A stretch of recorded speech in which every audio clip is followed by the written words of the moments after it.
There is now bipartisan support to stop an effort to oust House Speaker Mike Johnson. Representative Marjorie Taylor Greene is spearheading this plan, although she's declined to give details on how or when Johnson would be replaced.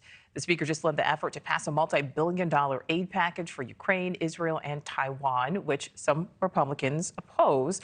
But Johnson may have the numbers to stay as long as he gets the backing of a few progressive Democrats. NewsNation's Joe Khalil is following this, joins us live from Capitol Hill. So, Joe, will the speaker be able to keep his gavel?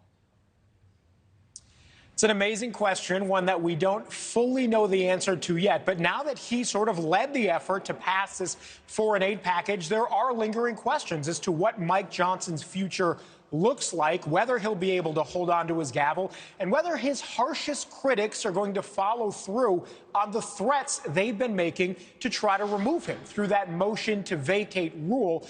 Those are things that we simply don't fully understand yet. Before we get into the politics of all this, let's listen to what Speaker Mike Johnson has to say himself about this.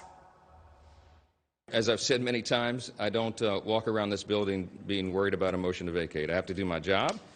We did. I've done here what I believe to be the right thing, and that is to allow the House to work its will. And as I've said, you do the right thing and you let the chips fall where they may.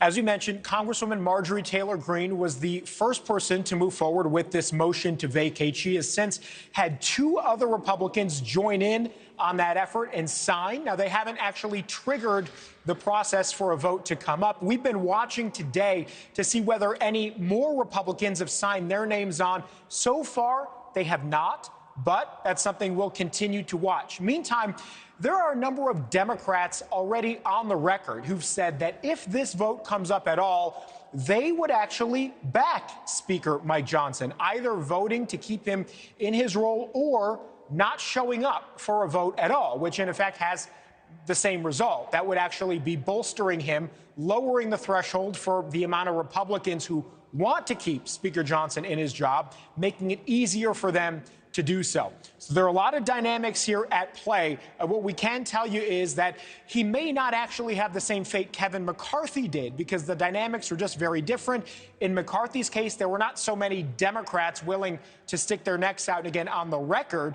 So we'll see what happens there. I can tell you, Nichole, from my own personal conversations I've had with Republicans, even those who are frustrated with Speaker Mike Johnson and his leadership, many of them, the vast majority, have even said they don't support the motion to vacate. They say that it's not a solution to their problems, that it doesn't really answer their grievances. And just a couple of months ahead of an election, it's not exactly good politics for Republicans either.